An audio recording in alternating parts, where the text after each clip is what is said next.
Isang magandang umaga po sa ating lahat. Ang lahat po ng anak ng Diyos ay tumayo, ating pong palakpakan, ating pong papurihan, ating pong pasalamatan, ating pong sasambahin ang ating Diyos na buhay. Sapagkat ngayong umaga, ang sabi po sa salita ng Diyos, ang magpasalamat ay mabuting bagay. Dahil ang pagpapasalamat po natin ay pagkilala po natin sa ginagawa ng Diyos sa buhay ng lahat ng kanyang mga anak. Kaya ngayong umaga mga kapatid, sa atin pong aawitin, ito po'y awit ng pasasalamat, awit po na kung saan atin pong kauhawan, atin pong kagutuman ay ang presensya at ang banal na spirito sa ating mga buhay.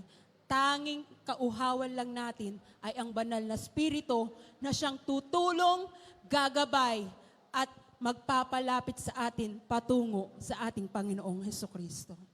Let us worship the Lord with all our hearts.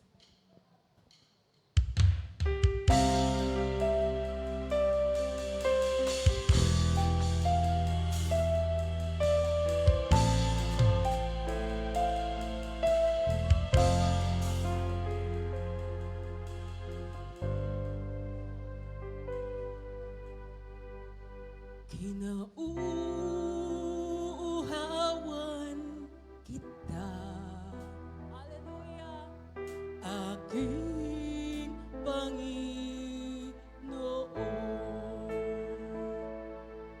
Hanap-hanap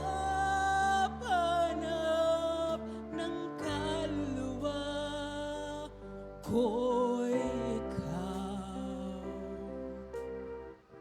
Damdamin nasasaktan, hindi pa rin ito makahadlang sa pagdulog ko'y may kagalakan.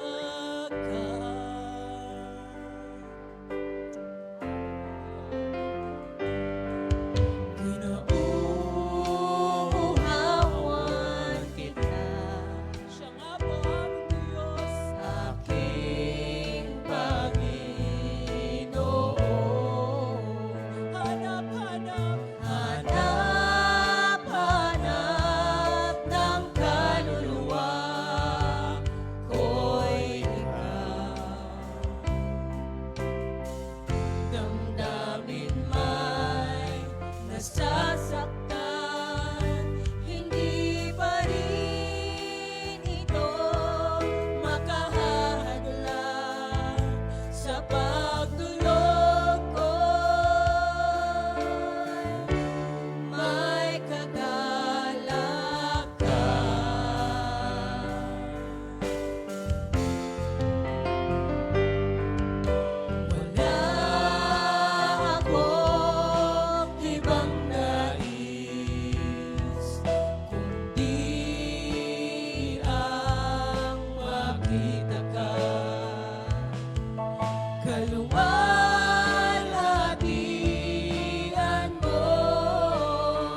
uhaw kong kaluluwa'y tanging ikaw nga ang hangad.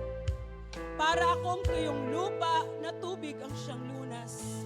Hayaan mong sa sanktuaryo, ika'y aking mapagmasdan at ang likas mong kalwalhatian at kapangyarihan. Ang wagas na pag-ibig mo'y mainam pa kaysa buhay. Kaya pupurihin kita, O Diyos, at pararangalan. Habang ako'y nabubuhay, ako'y magpapasalamat at ako ay dadalangin na kamay ko'y nakataas.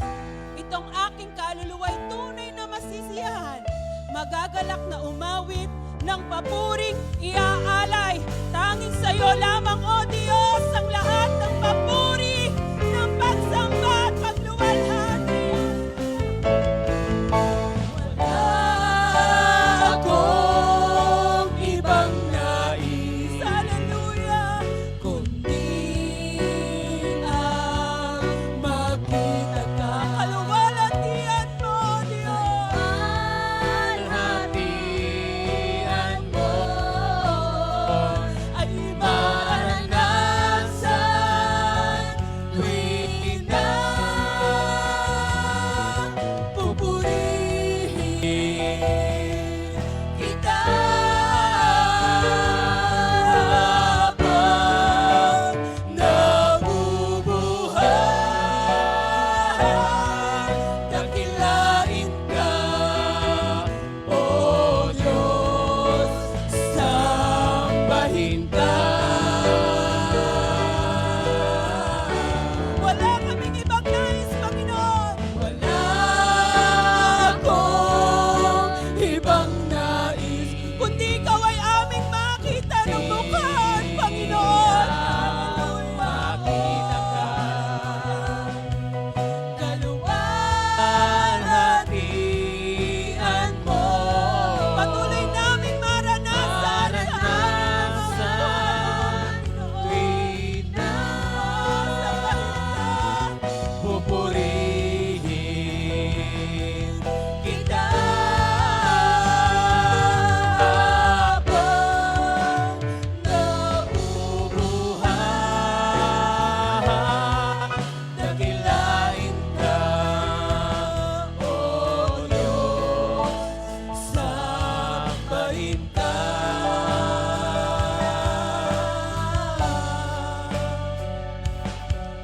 Dakilain ka, O Diyos, sambahin ka.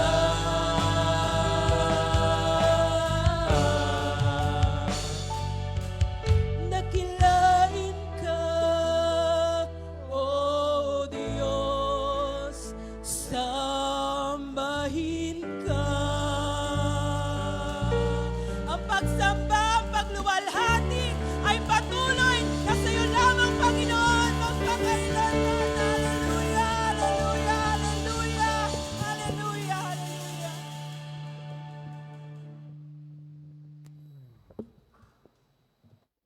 Ang sabi po sa Mateo 6:33, seek ye first the kingdom of God and His righteousness, and all these things shall be added unto you. Tayo po'y manalangin. Amang banal na makapangyarihan sa lahat, nagpapasalamat po kami, Panginoon, ngayong umaga sa iyong kabutihan sa bawat isa sa amin.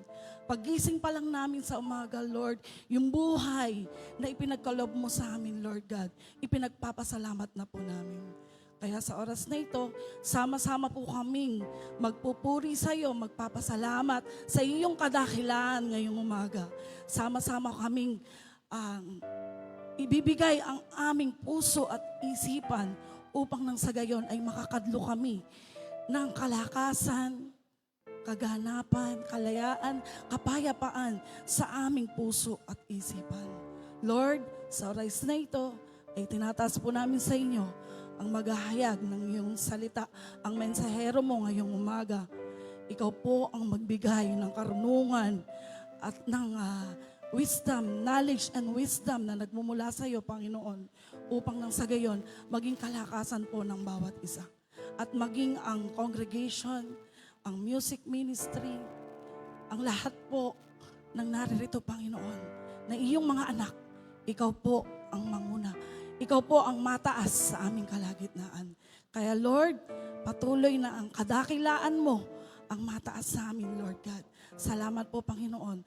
At anuman ang nakita mo, Lord, sa aming mga puso, karumihan, humihingi po kami ng kapatawaran upang nang sa gayon, pakalinisin mo po ito, Panginoon, ng iyong banal na dugo upang maging karapat-dapat kami sa iyong banal na harapan.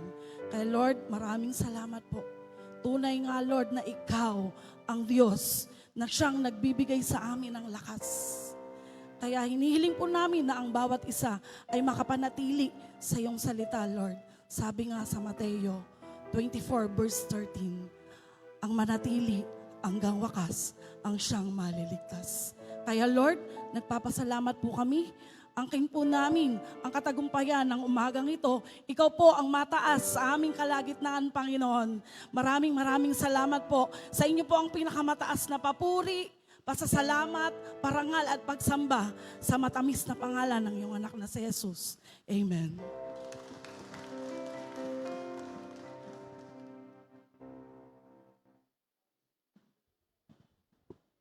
Good morning po sa lahat. Magandang umaga mga kapatid. Pwede po bang tayo ay magbatian muna bago tayo magsimula? Batiin po natin yung ating nasa kaliwa. Ganon din ang ating mga nasa kanan.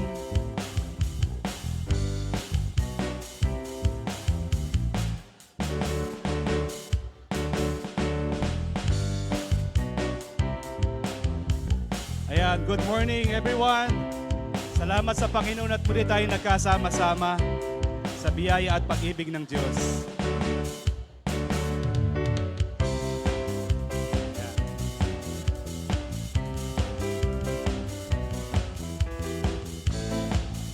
Okay, pwede na po tayong maupo.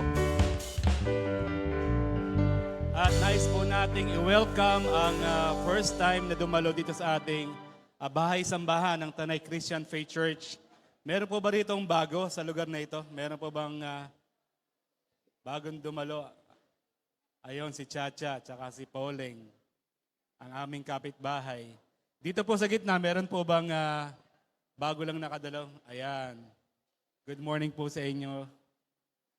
Diyan po sa banda dyan, meron po bang newcomer? Ayan, wala. Salamat sa Panginoon at dati ka na eh. Ayan. Purihin ang Panginoon ngayong umaga. At gusto ko lang i-share yung pagpe-prepare ko ng message na ito. Isa po ito sa ayaw kong pag-aralan. Kasi po natatakot ako. Pero habang nagbabasa po ako ng salita ng Diyos, napalitan po yung aking takot ng kagalakan. Parang gusto ko nang mangyari to.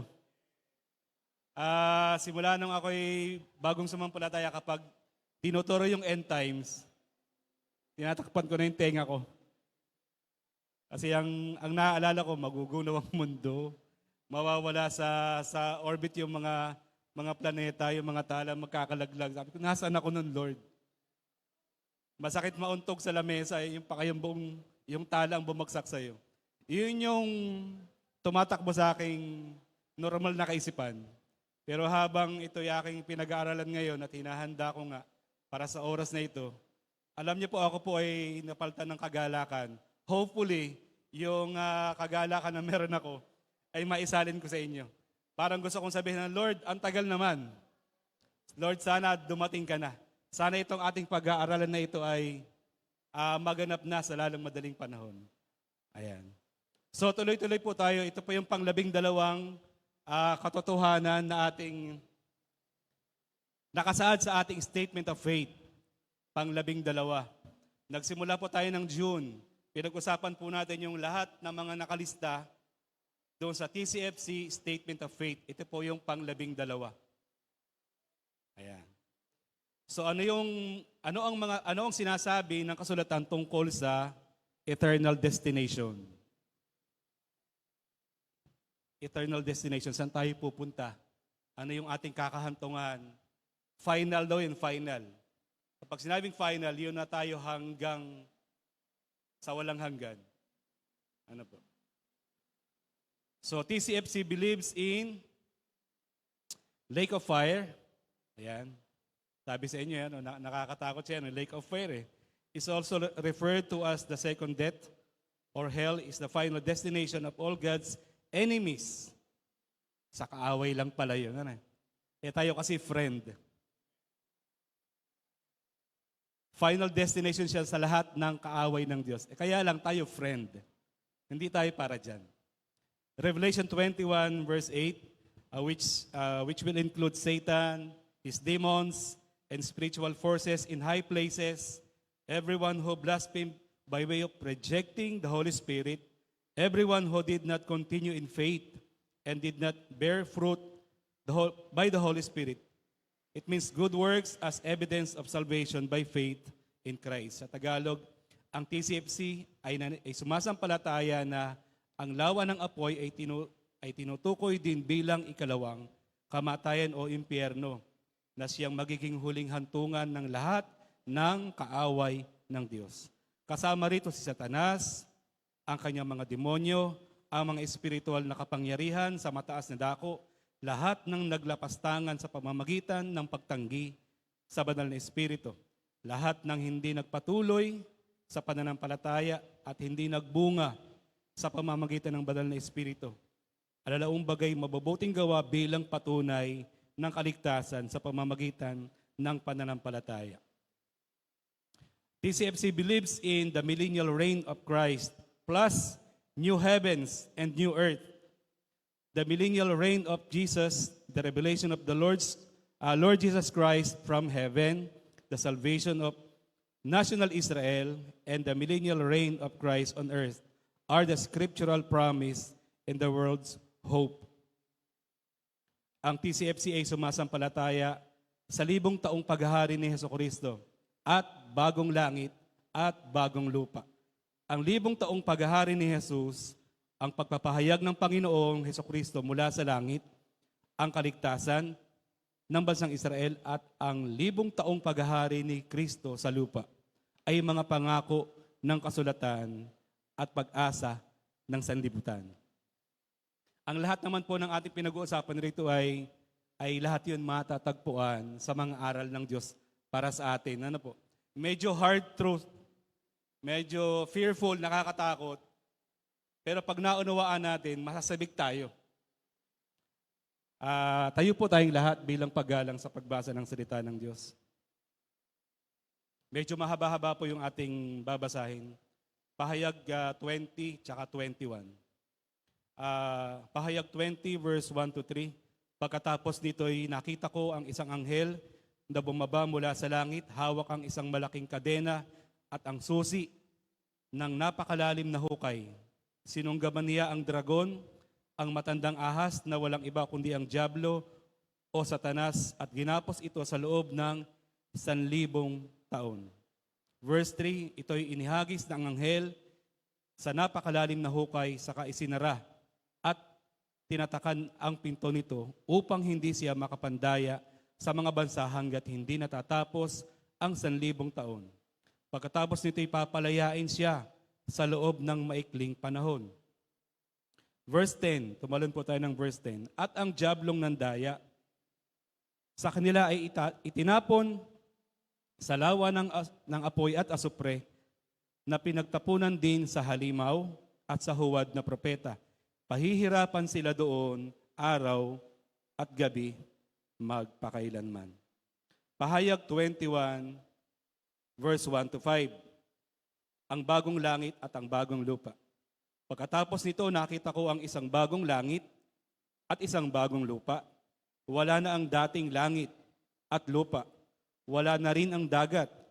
At nakita ko ang banal na lungsod, ang bagong Jerusalem, na bumababa mula sa langit, buhat sa Diyos, gaya ng isang babaeng ikakasal.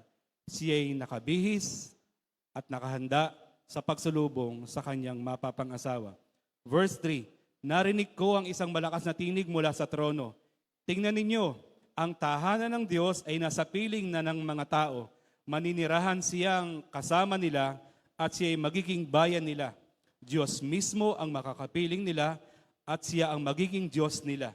At papahirin niya ang bawat luha sa kanilang mga mata. wala ng kamatayan, dalamhati, pagtangis at paghihirap sapagkat lumipas na ang dating mga bagay. Verse 5. Pagkatapos ay sinabi ng nakaupo sa trono, pagmasdan ninyo, ginawa kong bago ang lahat ng bagay at sinabi niya sa akin, isulat mo sapagkat maaasahan at totoo ang mga salitang ito. Tayo po'y manalangin.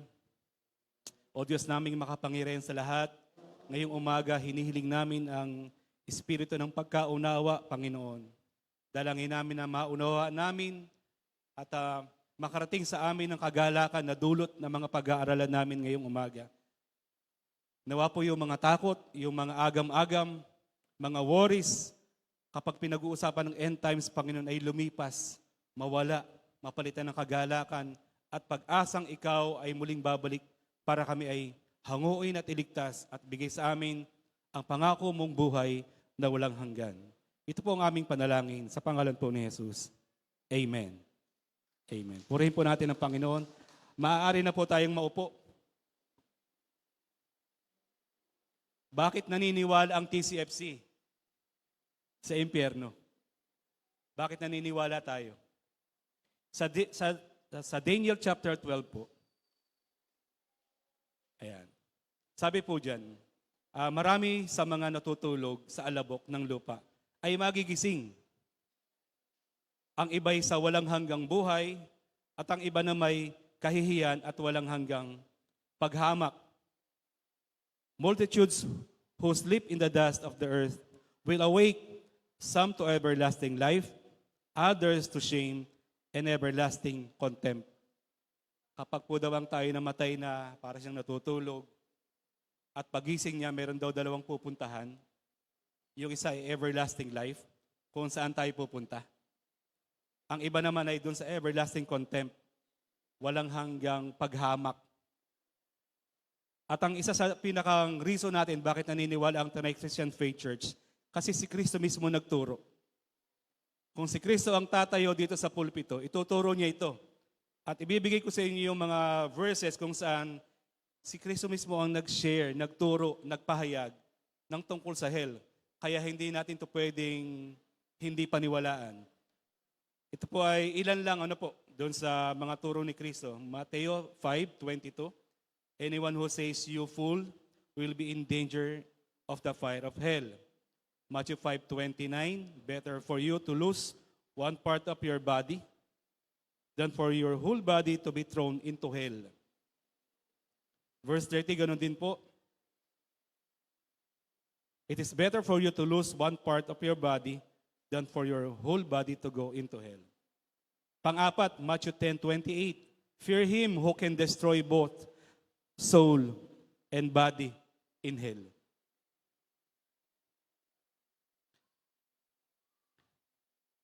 Matthew 18, verse 9, better to enter life with one eye. Isa lang daw ho ang mata. Kaysa daw ho pumasok tayong dalawang mata, kaysa daw ho tayo mabuhay ng dalawang mata, kaya lang mapupunta tayo sa hell.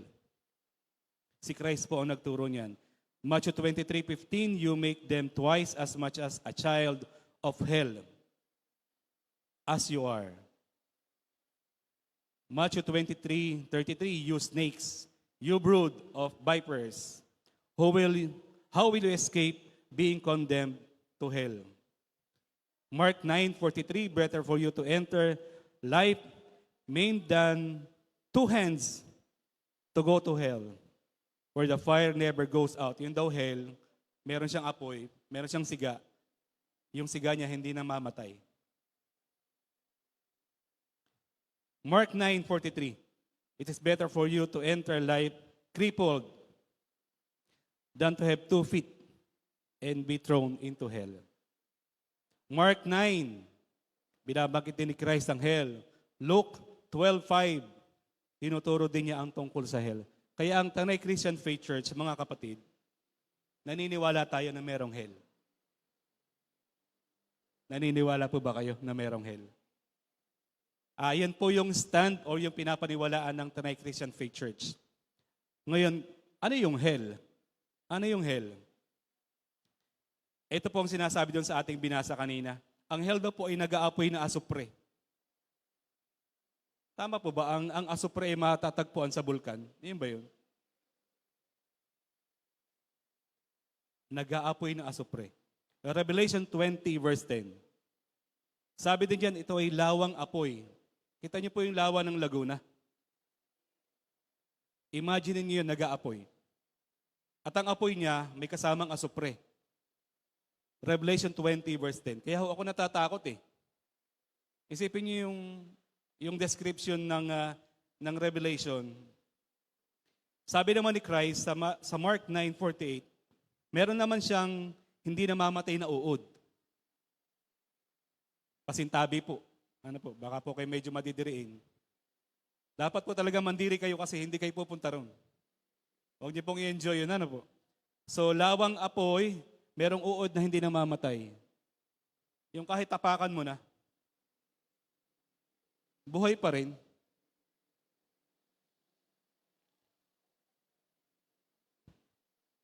Revelation 20 verse 14, ikalawang kamatayan.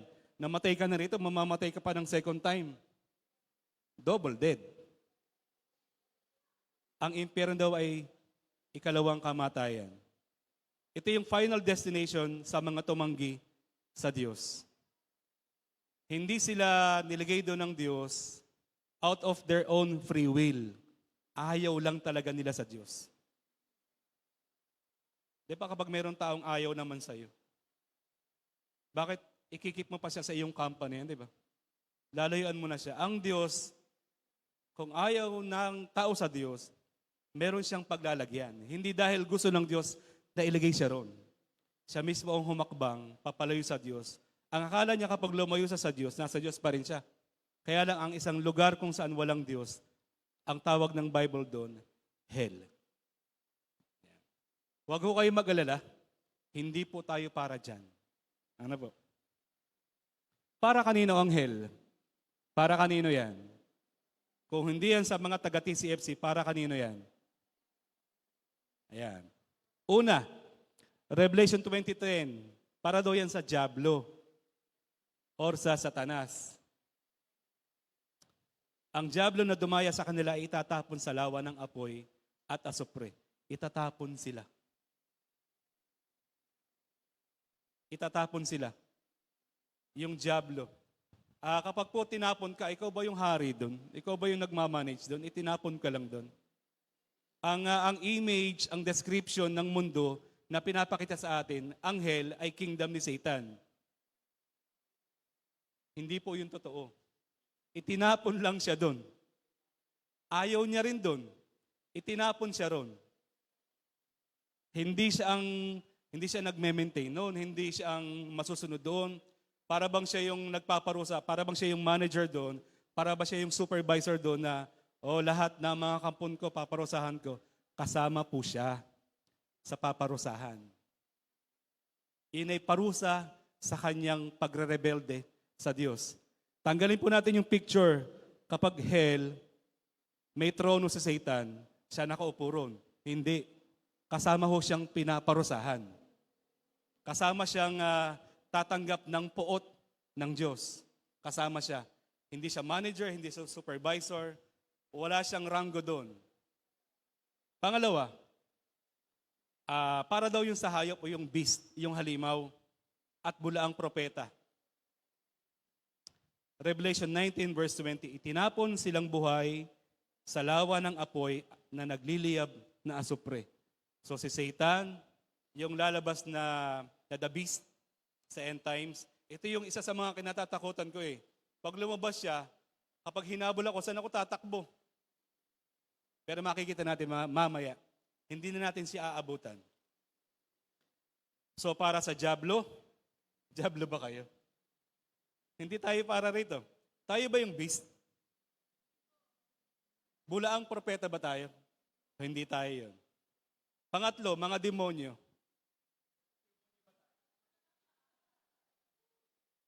O sila yung mga nahulog na mga anghel. Yung fallen angel. Para sa kanila yon. Sabi sa 2 Peter 2:4, hindi pinatawad ng Diyos ang mga anghel na nagkasala, kundi binilanggo sa Tartarus Ang Tartaros sa isang term sa hell, para sa kanila yun. Hindi sila pinatawad ang anghel. Hindi sila pinatawad. Walang forgiveness na available sa hell. Pero sa mga taong katulad natin, available ang forgiveness ng Panginoon. Diba, unti-unti na kayong sumasaya, no? Isa rin to sa nagpasaya sa akin, yung forgiveness na ipinagkait sa mga demonyo, sa mga anghel pala. Anghel muna sila bago sila naging demons. Nagrebelde sila sa Diyos, hindi sila pinatawad. 2 Peter 2:4. Itinapon na lang sila. No second chance. Tayo ilang chance na ba binigay ng Diyos sa atin? Ilang chance na? Marami na, no? Huwag natin sasayangin yung chance. Huwag natin sasayangin. Kapag tayo ay lumalayo sa Panginoon, di ba nakakabalik naman tayo? Kapag tayo tinatanggap, kasi hindi tayo katulad ng anghel na walang second chance. Baka po naka 200 chance na tayo, ano po? Kasi grace yun, grace. Grace, ang tawag doon grace, kapag lumayo ka, kailangan matuto kang bumalik. Huwag ka lang aabot doon sa pagtalikod mo na talagang tinalikuran mo na ang ebanghelyo. Kaya lagi po tayong babalik sa salita ng Diyos. Muli, ipinag-aanyaya ko uli ang ating mga Bible study. Yan po yung isang tanda na hindi kayo taluyang lumalayo sa Panginoon. Puntahan niyo po yung ating mga Bible study. So, pang-apat, Revelation 21, verse 8. Para saan to? Para daw sa mga duwag. Duwag po ba kayo? Para sa di mananampalataya. Tao na po ito, ano? Yung unang tatlo, Diablo, yung beast, at saka yung mga angels, mga fallen angels. Yung pang-apat, tao na po to.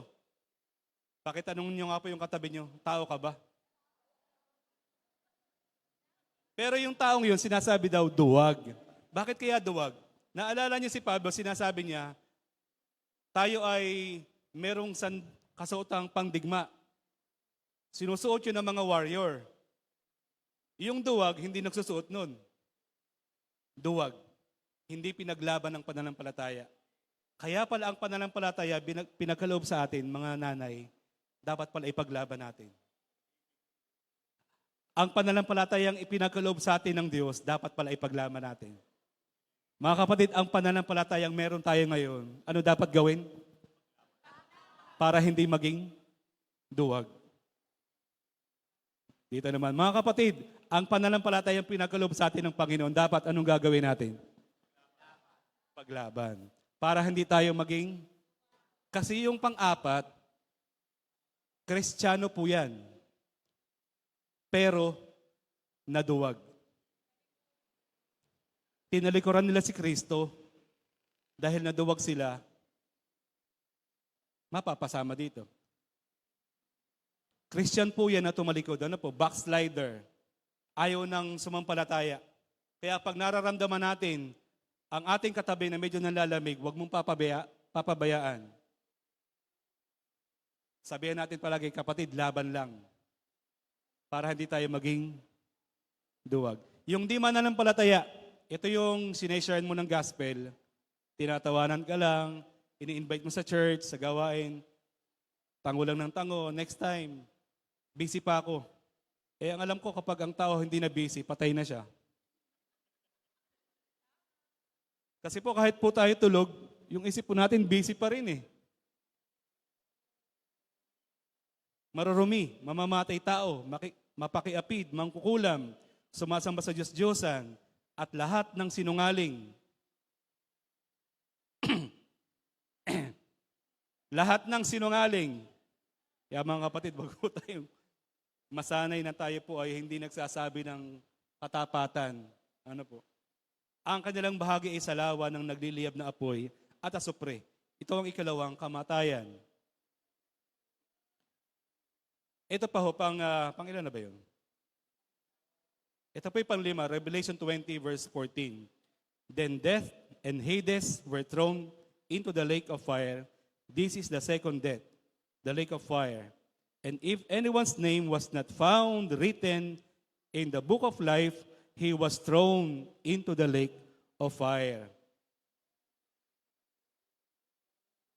Dapat po ang number 1 nating prayer request, Panginoon, sana makapag-abroad na ako.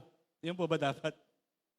Panginoon, sana po, nawa po, sa iyong biyaya at kahabagan, nawa po'y masulat ang aking pangalan, Reynante Tongohan Lakampuenga, sa inyong aklat ng buhay.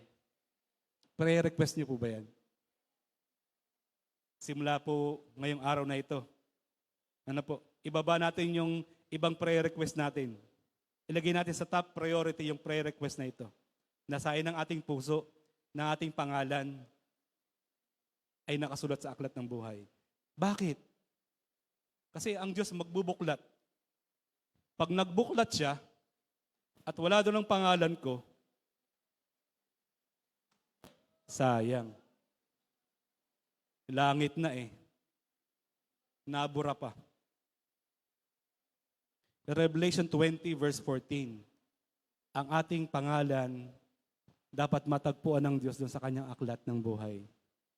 Paano po ito mangyayari? Meron po ako ditong ginawa. Sabi po sa Revelation 20 verse 14, yun daw death at saka Hades, itatapon sa lake of fire. Tama po. Pero ito yung good news, mga kapatid. Itong napakabuting balita, napakagandang balita.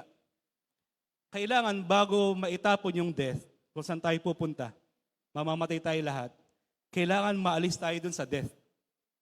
Dapat ma-transfer tayo from death to life. Paano yung mangyayari? Iyon ang reason kaya dumating si Christ sa mundo. John chapter 11 verse 25. Sinabi sa kanya ni Jesus, ako. Sino yung ako? Si Kristo. Sabi ni Kristo, ako ang muling pagkabuhay at ang buhay. Ang sumasampalataya sa akin, bagaman namatay, nakaranas tayo ng death, ay mabubuhay. Kaya sabi sa inyo, hindi tayo kasama doon. Ano? Kailangan bago dumating yung huling araw, yung huling panahon, or bago tayo mamatay, yung ating pangalan, yung ating kaluluwa na transfer na mula sa death, papuntang life. At mangyayari lang yon sa tulong ng ating Panginoong Hesukristo.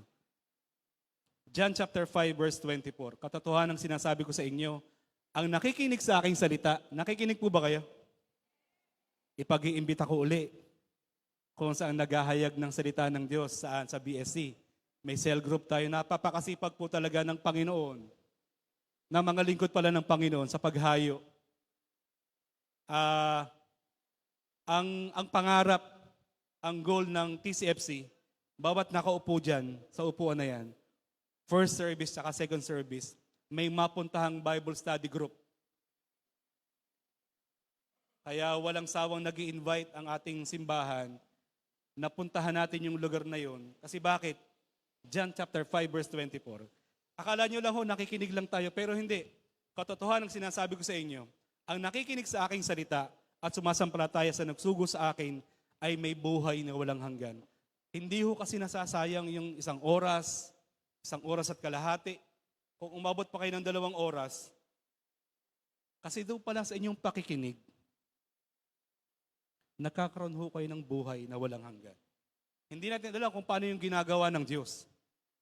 Pero John 5:24, sabi niya, hindi siya darating sa paghuhukom, kundi lumipat saan? Mula sa kamatayan, patungo saan? Sa buhay. Bago dumating si Kristo, lahat ng kaluluwa ay hellbound. Hellbound. Kung di siya dumating, wala tayong pag-asa. Lahat ng namatay, papunta ron sa hell, sa lake of fire, doon sa nag-aapoy na asupre. Mabuti na lang dumating si Kristo. Kasi siya lang yung may kapangyarihan na kapag tayo namatay, kahit tayo namatay, ililipat niya tayo mula sa death to life. Purihin ang Panginoon. Hindi po ito magagawa ng mabuting gawa, hindi niya kaya itong i-accomplish. Ang kaya lang maka-accomplish nito si Kristo. Kaya ang tanging trabaho natin, dumikit kay Christ. Sa pamagitan ng pakikinig ng salita niya. At sa pagpunta sa Bible study. Doon lagi pumapunta, ano? Kasi saan bang umpukan pinag-uusapan ng salita ng Diyos? Sige nga po, magbigay nga po kayo sa akin ng isang lugar kung saan nag-uumpukan ng pinag-uusapan ay buhay na walang hanggan. Di ba Bible study lang? Makiumpo ka kay kumare, ang pinag-uusapan yung isa niyong kumare. Buhay ng iba, pero hindi buhay na walang hanggan. Kapag ho tayo nakikinig ng salita ng Diyos, hindi natin nararamdaman, hindi natin namamalayan, unti-unti na tayo nililipat ni Kristo mula sa kamatayan, papuntang buhay. Kaya balikan natin yung pagtapon ng death at Hades sa hell. Revelation 20 verse 14, balikan natin. Bago pa itapon, balikan natin, Kuya si Jay. Yan. Darating kasi yung time sa Revelation 20 verse 14, itatapon kasi yung Hades at saka death sa hell. At kapag nangyari yun, wala na tayong chance na makaalis. Ano ang chance natin na makaalis doon? Habang buhay pa tayo ngayon at meron pa tayong kakayanang makinig at sumampalataya kay Kristo, doon na dapat tayo maalis dito. At ang lahat ng taga-Tanay Christian Faith Church, naalis na tayo. Kung tayo sumasampalataya, patuloy sa Diyos. Amen po. So, hindi para sa atin ang hell. Ang hell ay hindi para sa mga sumasampalataya. Ang hell para dun sa sumampalataya, pero naduwag. Wag ho tayong maduduwag. Kahit ho gaano kahirap ang buhay, wag ho tayong tatalikod sa pananampalataya. Kahit ho buhay at kamatayan ang kapalit, merong kami isang kasama sa BSC Evangelista, si Ate Osang, laman siya ng ating prayer request. Dumating yung time sa kanya na ayaw niya nang lumabas. Kasi meron siyang sakit. Ayaw niyang maramdamang kinakaawaan siya ng tao. Pero nung Huwebes, lumabas siya. At siya nagpatotoo sa aming lahat. At sabi niya, ang aking buhay ngayon, inaasa ko na lang sa Diyos. Nagbalik siya.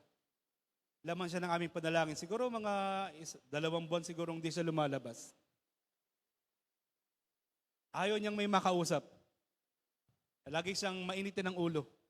Pero nung sabi niya, pinagkakatiwala ko yung aking sakit sa Panginoon. Ako naniniwala. Yung kanyang buhay, nilipat mula sa kamatayan, papunta sa buhay na walang hanggan. Kailangan habang tayo buhay pa, maalis tayo dun sa Hades at sa death. At magagawa lang yun ni Kristo para sa atin. Purihin natin ang Panginoon.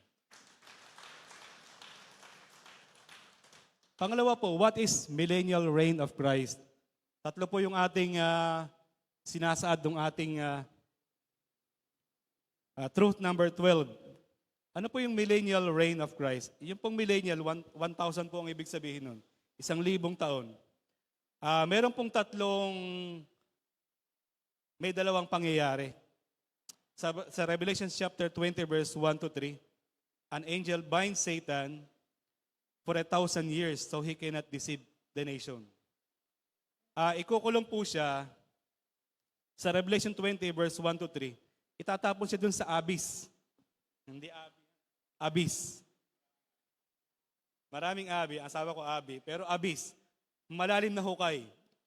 Kung babasahin niyo po yung Revelation chapter 20, mababasa niyo ron, nakita ko yung anghel hawak ang susi ng abyss.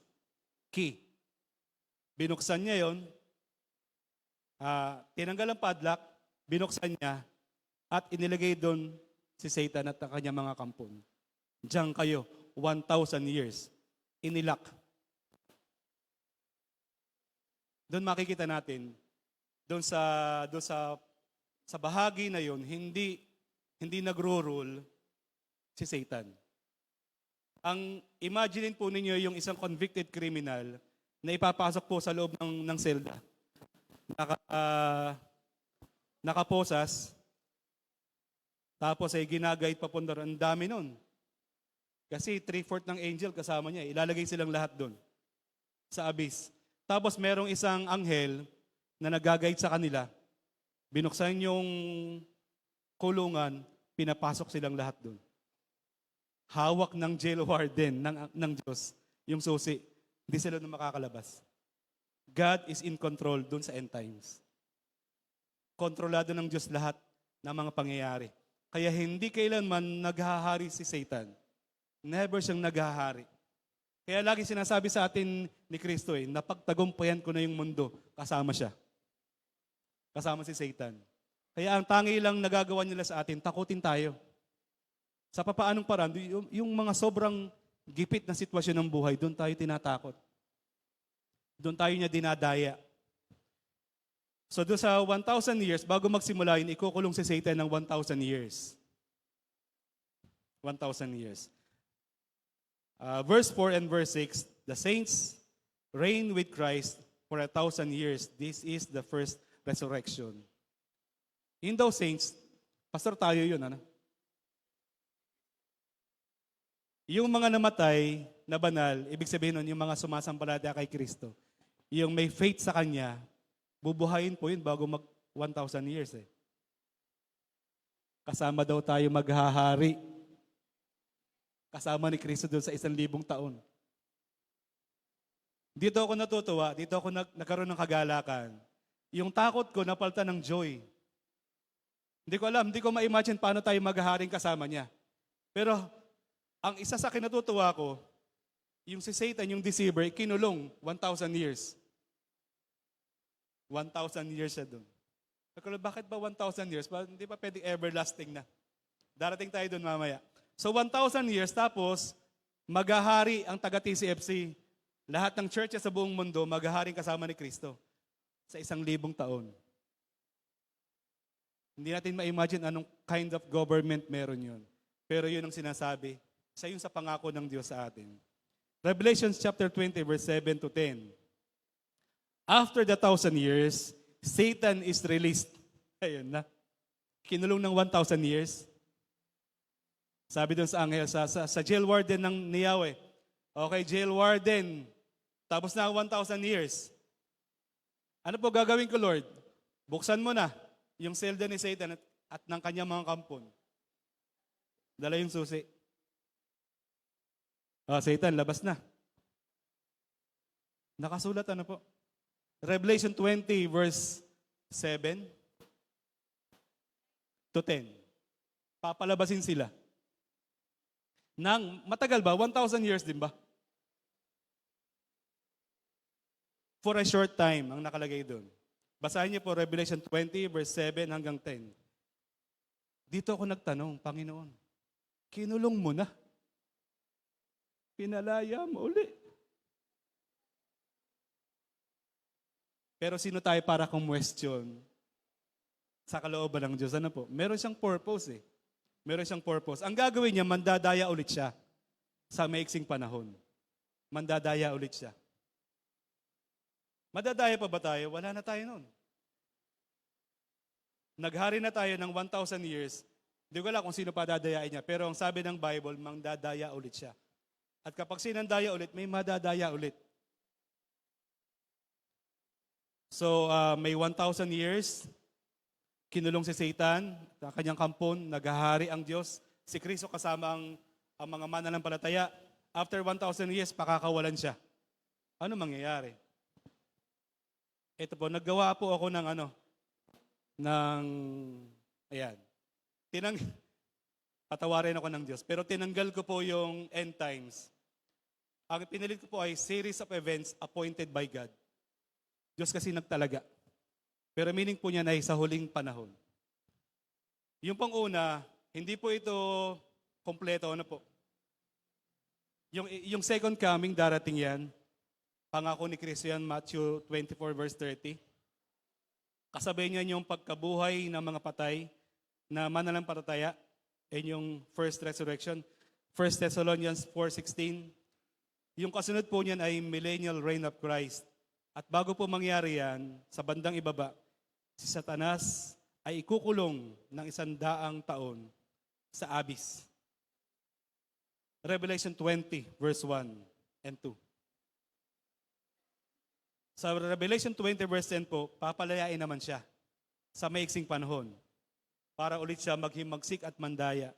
Pero, darating po yung final judgment. Revelation 20 verse 6, 20, 11 and 12. Pero sabi po dyan, mapalad ang banal, Revelation 20 verse 6, ang may bahagi sa unang pagkabuhay na muli, sa kanila'y walang kapangyarihan ang ikalawang kamatayan. Wala nang kapangyarihan sa atin yung second death. Bakit? Kasi dito pa lang sa panahon natin ngayon, yung pagsampalataya natin kay Christ, na ilipat ka na kapatid, from death to life. Ang iniintay mo na lang ay eternal life. Kaya sabi diyan sa Revelation 20 verse 6, yung second death, wala nang power sa iyo. Bakit ka pa matatakot sa isang bagay na walang power sa iyo? Ang second death, ang hell, walang kapangyarihan atin. Wala na. Sa ating sumasambalataya. Kasi tayo nilipat na mula sa kamatayan patungo sa buhay. Sino ang itatapon? Sa Revelation 20 verse 14, ito yung part kung saan sabi diyan, at ang kamatayan at ang Hades ay tinapon sa lawa ng apoy. Kaya yung lawang apoy ngayon, bakante, vacant. Bakit? Sa huling araw pa yun lalagyan ng Panginoon. Ang meron ngayon ay death at saka Hades. Yung kamatayan at saka Hades, yun ang meron. Pero yung hell, bakante. Si Satan ba maghahari sa hell? Hindi, itatapon lang siya dun. Wala siyang power doon, siya ipaparusahan din doon. And lastly, ito pong, kasunod po niya yung bagong langit at bagong lupa. At promise ni Pastor ay parang January and up to February, yan yung ating pag-uusapan, yung new heaven and new earth. Isang beses kami ay nagpunta ng LU. Napakalayo pala nun. Ano? Kaya lang, sabi ko parang na-scam tayo. Kasi doon sa Facebook, ang ganda. Surfing capital, parang ganyan. Pwede kang mag-surf. Pero yung daan, nakakasakit ho ng balakang, napakahaba ho. Pero pagdating po namin doon sa LU, tanggal lahat ng pagod. Kasi bakit? Worth it. Yung pinuntahan namin. Ang scam lang doon, yung pagpunta. Sobrang layo ho at may mga lubak-lubak pa. Yung buhay po natin parang ganun ngayon. Ano? Para tayong nagta-travel from earth to eternity. Napakalubak ng mga pangyayari sa buhay natin. Pero tiisin lang natin yon. Kasi worth it yung nag-aantay sa atin. Hindi kayang ipaliwanag, hindi kayang iguhit o ilarawan ng pinakadakilang pintor sa buong mundo. Yung naghihintay sa atin. Yun po yung magiging topic natin ng January hanggang February. Para ma-enjoy natin yung journey na kahit mahirap, magtutuloy-tuloy pa rin tayo. So bagong langit at bagong lupa at bagong Jerusalem, lahat bago. Sa Revelation 21 verse 1 to 5, pagkatapos ito nakita ko ang isang bagong langit at isang bagong lupa. Wala na yung dating langit, wala na yan. Wala na rin na dating lupa. Wala na rin yung dagat. At nakita ko ang banal na lungsod, ang bagong Jerusalem bumababa mula sa langit, buhat sa Diyos gaya ng isang babaeng ikakasal. Parang yung anak ni Sister Christine at ni Brother Felix. Head turner, pagpasok niya, lahat nakalingon sa kanya. Ganun inilarawan ng Diyos ang pagbaba ng bagong Jerusalem. Head turner. Papapaganon ka. Wow! Buti na lang, hindi ako naging duwag. Wag po tayo magiging duwag na po.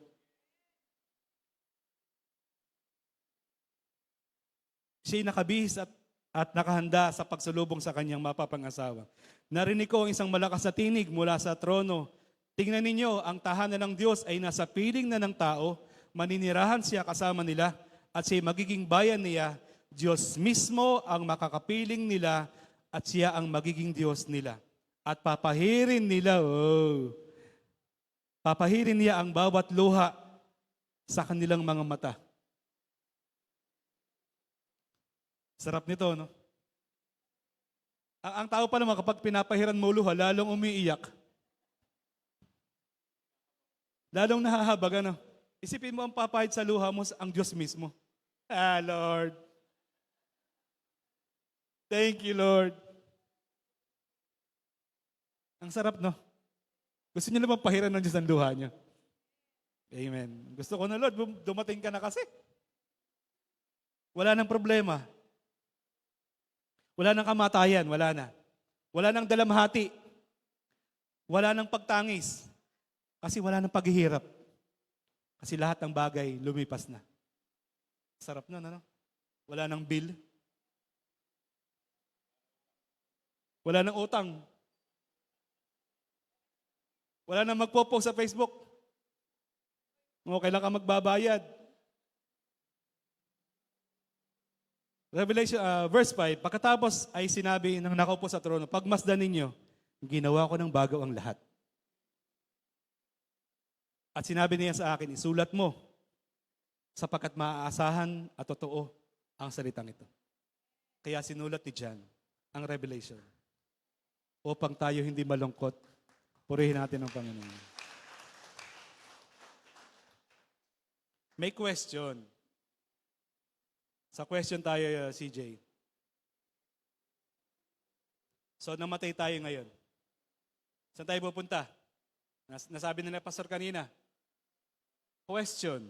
Ang kaluluwa ba ng namatay na ay gumagala at nagpaparamdam sa mga buhay pa?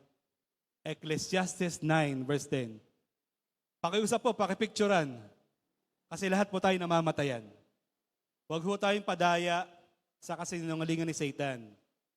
Ecclesiastes chapter 9 verse 10, whatever your hand finds to do, do it with all your might, for in the realm of death, where you are going, there is neither working, nor planning, nor knowledge, nor wisdom. Sa Tagalog, Mangangaral 9:10. Ano mang ginagawa mo, pagbuhusan mo ng iyong buong makakaya, sapagkat sa daigdig ng mga patay, mamamatay po kasi tayo na po. Nakakasadlakan mo ay wala kang gagawin. Gagala ba? Mag-iikot-ikot pa ba? Magsisindi ba ng kandila para maamoy mo? Sasapi ba sa paru-paro? Hello, TCFC. Mangangaral 9:10.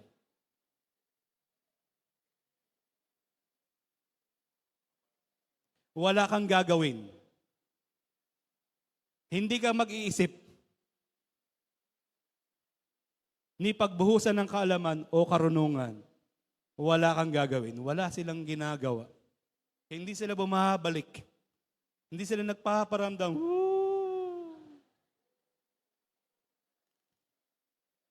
Ang tatay mo nandyan. Paru-paro. Amoy kandila sa kwarto niya. Mga kapatid, Mangangaral chapter 9. Verse 10, ang mga patay, walang gagawin. Nagiintay sila, nakikialam kasi tayo dun sa Diyos. Merong appointed time ang Panginoon. Intayin natin yung tinig, nagigising sa kanila. Walang tinig pero ginigising natin. Hindi po yun kaluluwa ng ating mga mahal sa buhay. They are the demons na pinadala ni Satan. Dinadaya po tayo. Tayo po tayong lahat. Bilang pagwawakas, ito pong sinasabi ni Pedro. Sabi niya, pasalamatan natin ng Diyos, mga kapatid, ng mga taga-TCFC at Ama ng ating Panginoong Hesus. Dahil sa laki ng habag niya sa atin, tayo binigyan niya ng isang panibagong buhay sa pamamagitan ng muling pagkabuhay ni Kristo. Ito ang nagbigay sa atin ng isang buhay na pag-asa na magmamana tayo ng kayamanang di masisira, walang kapintasan at di kukupas na inihanda ng Diyos sa langit para sa inyo, para sa atin. Tayo po'y manalangin. Salamat, Panginoon, sapagkat binigay mo ng linaw sa aming kaisipan ng ang ilang mga bagay na nagbibigay sa amin ng takot. Salamat sa Panginoong Hesukristo na siyang naglipat sa amin mula sa kamatayan patungo sa buhay. Ang tanging inaantay naming mananampalataya, Panginoon, sa iyong muling pagbabalik ay ang buhay na walang hanggan na igagawad mo sa bawat isa sa amin na hindi naging duwag. Sa bawat isa sa amin na nakipaglaban sa aming pananampalataya. Na hindi tumalikod, Panginoon, kahit sobrang hirap ng sitwasyon. At yun ang aming panalangin sa umaging ito, Panginoon. Kapag kami dumadaan sa sobrang hirap na problema, sa sobrang tinding problema, Panginoon, Lord, abutin mo po kami. Huwag niyo pong hayaan kami manglupaypay ng husto at tuluyang tumalikod sa iyo, Panginoon. Lord, sa simula pa lang na aming problema, Panginoon, tulungan mo kami, iangat mo na kami, ibigay mo sa amin ng lakas upang kami makapagtagumpay at makapagpatuloy sa aming pananampalataya. Ito po yung aming tanging panalangin sa pangalan po ni Jesus. Ang lahat po yung magsabi ng Amen. Thank you, Lord. Sa ating pong pagsamba sa ating Panginoon, sa ating pong pag-awit sa ating Panginoon, let us make Him feel today that He is special. Let us make Him feel that He is our King. Let us make Him feel that He is our Lord and Savior. Let us worship the Lord. Hallelujah. We answer your calls with praise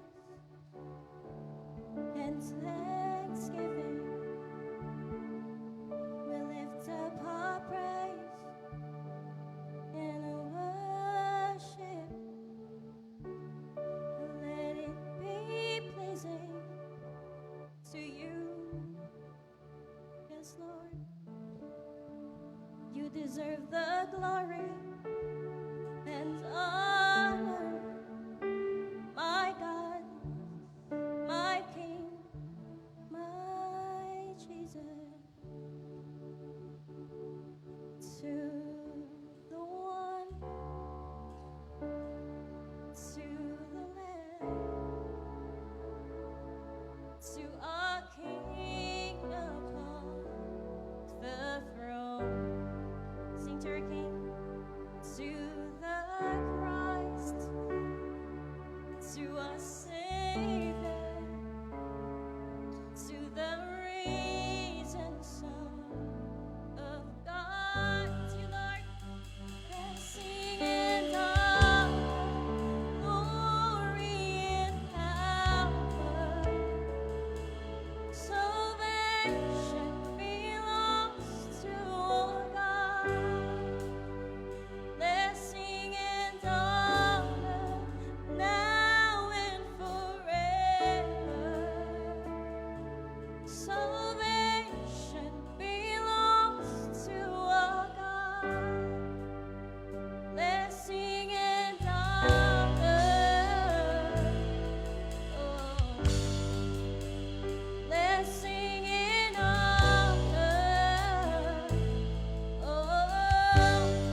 ngayon ay dadako na sa ating pagkakaloob sa ating Panginoon.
Sabi po sa ating susunod na awiting, so worthy, so holy, so great is your name.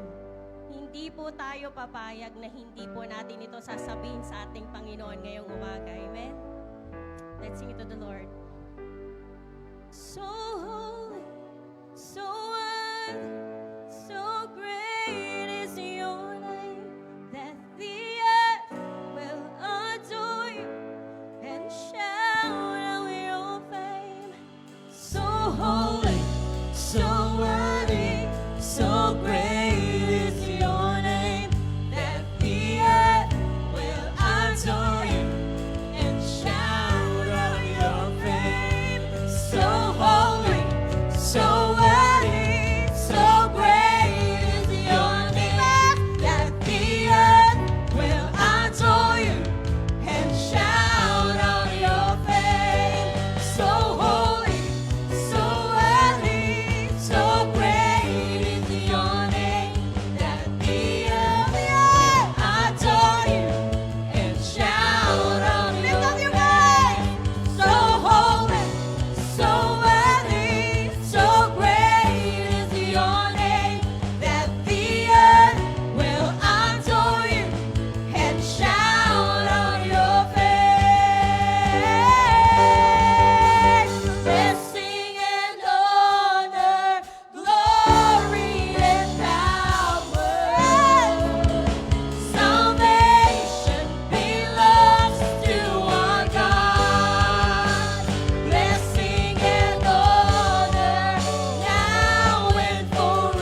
Palakpakan po natin ang ating Panginoon.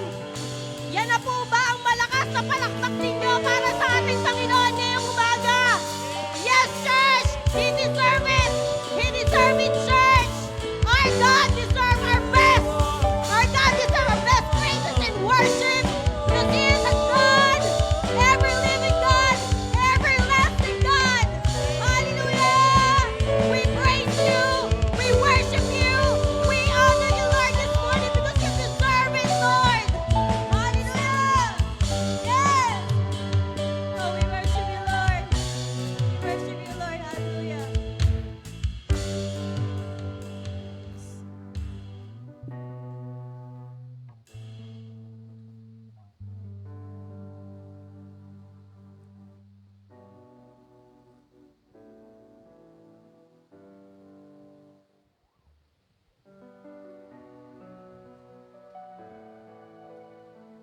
Iyong pangalan lamang po ang amin po itata.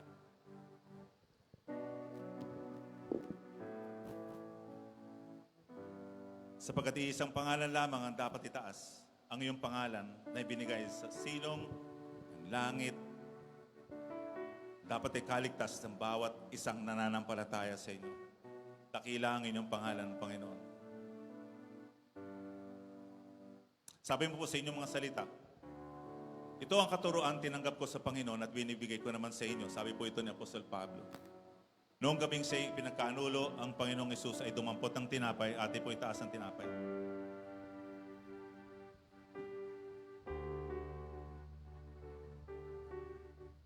Siya ay nagpasalamat at pinagpira-piraso yun. At sinabi, ito ang aking katawan na inihahandog para sa inyo. Gawin ninyo ito bilang pag-alaala sa akin. Kainin po natin sabay-sabay.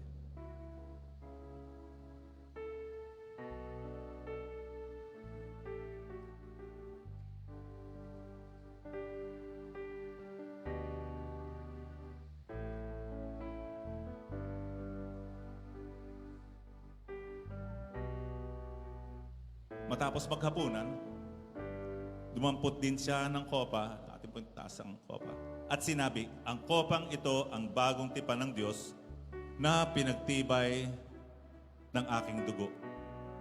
Tuwing iinumin ninyo ito, gawin ninyo bilang pag-alaala sa akin, sapagkat tuwing kakain kayo ng tinapay na ito at iinom sa kopang ito, ipinahayag ninyo ang kamatayan ng Panginoon hanggang sa kanyang muling pagparito. Ating pong inumin sabay-sabay. Tayo po'y manalangin. Let's just all pray and give thanks to the Lord.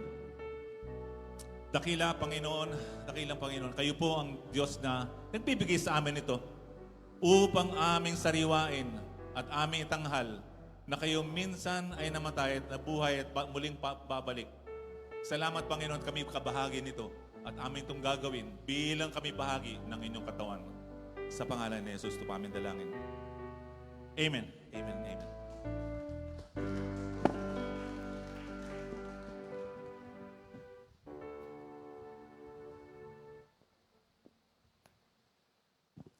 Tunay po na napakahirap pigilin ang magalak sa mga salitang narinig natin mula sa salita ng Diyos. Amen? Kaya ngayong umaga, patuloy po nating purihin ang ating Panginoon. Sama-sama po tayong umawit.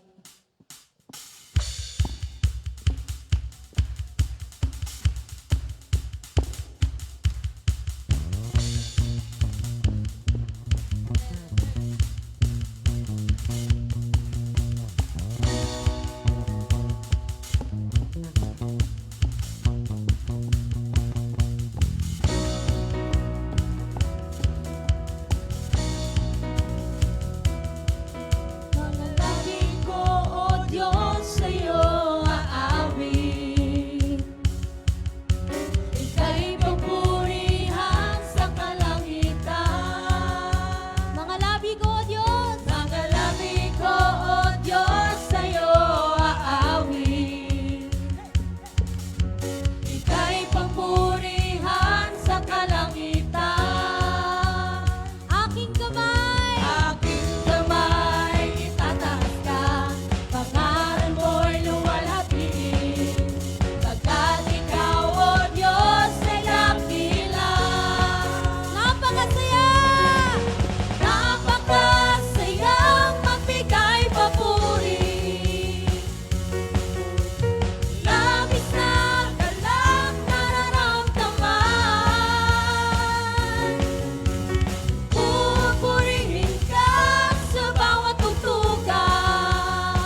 Thank you, Lord. Talagang pagpupuri po sa Diyos ay tangi sa Kanya lang.